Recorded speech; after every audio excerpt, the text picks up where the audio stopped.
पुत्रेष्ठी यज्ञ का फल मिल गया था, जहां एक तरफ अयोध्या के राजा दशरथ के घर पर राम, लक्ष्मण, भरत और शत्रुघ्न नाम के 3 पुत्रों ने जन्म लिया था, वहीं दूसरी ओर उस यज्ञ की खीर का एक कण खाने से अंजनी को भी हनुमान नाम के एक पुत्र की प्राप्ति हुई थी।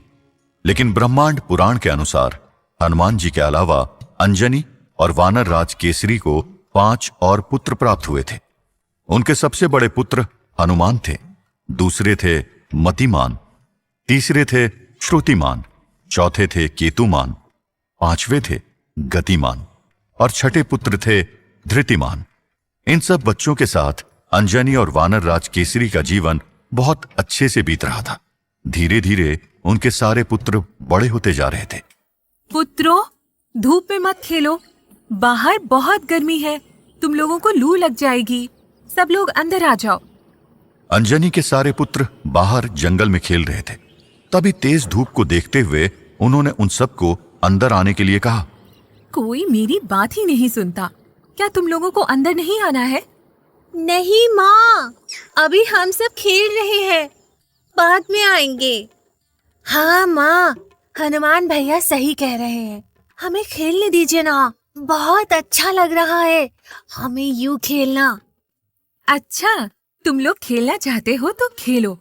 फिर मैंने जो भोजन में तुम सब लोगों के लिए खीर बनाई है, वो मैं और तुम्हारे पिताजी खा लेते हैं।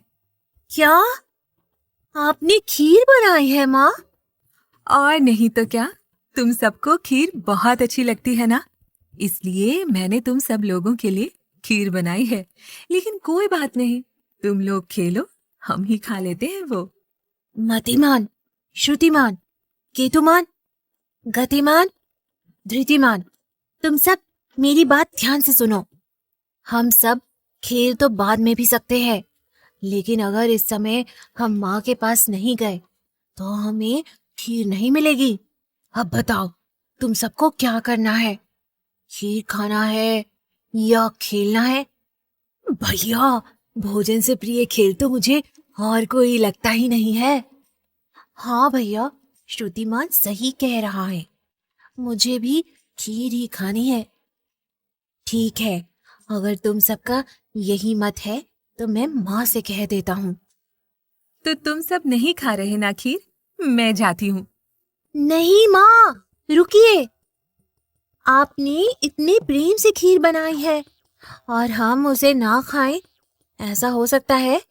आपकी खुशी के लिए तो हम सब अपने प्राण भी दे सकते हैं। तो फिर खीर खाना क्या बड़ी बात है?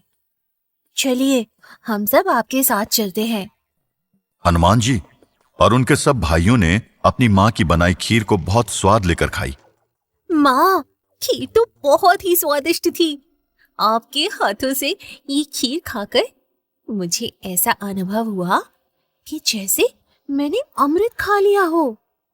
हाँ माँ, श्रुतिमान भैया सही कह रहे हैं। हनुमान, तुम क्यों चिंतित दिख रहे हो पुत्र?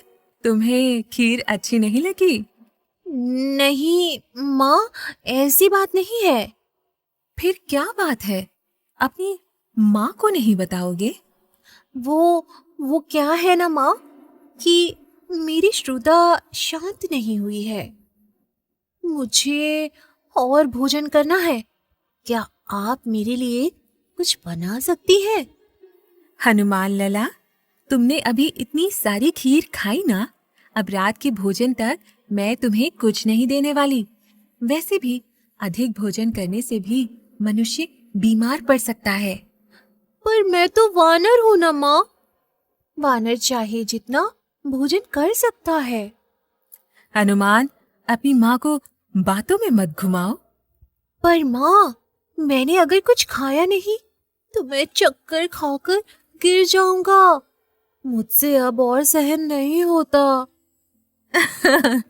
तुम भी ना हनुमान, बहुत चंचल हो। अगर तुम्हें इतनी ही भूख लगी है तो एक काम करो, वो पेड़ पर जो फल लगा है ना, उसे खा लो।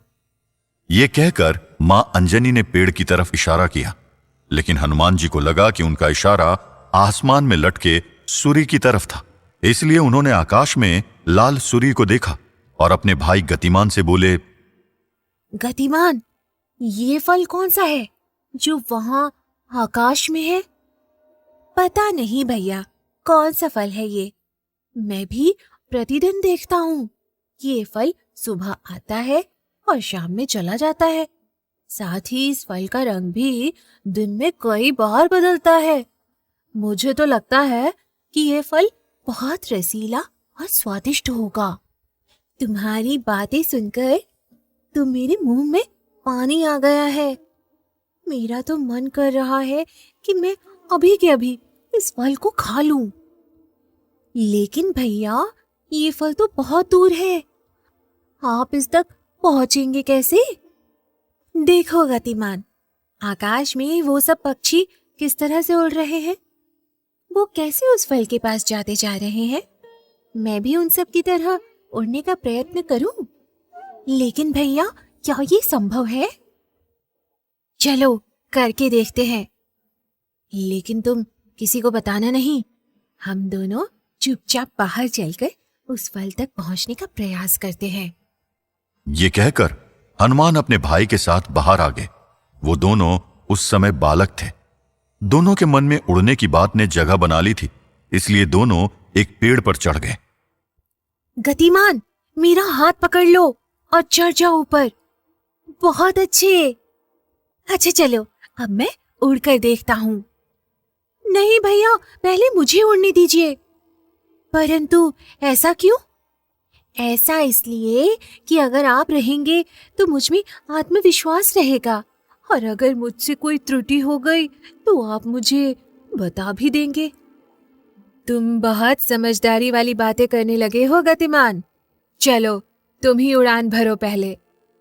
ये मैं चला। जैसे ही गतिमान ने उड़ने के लिए पेड़ से कूदे, वो नीचे गिर गए। गतिमान, तुम्हें चोट तो नहीं लगी? नहीं भैया, तुम तो उड़ नहीं पाए। मैं एक बार प्रयास करके देखता हूँ।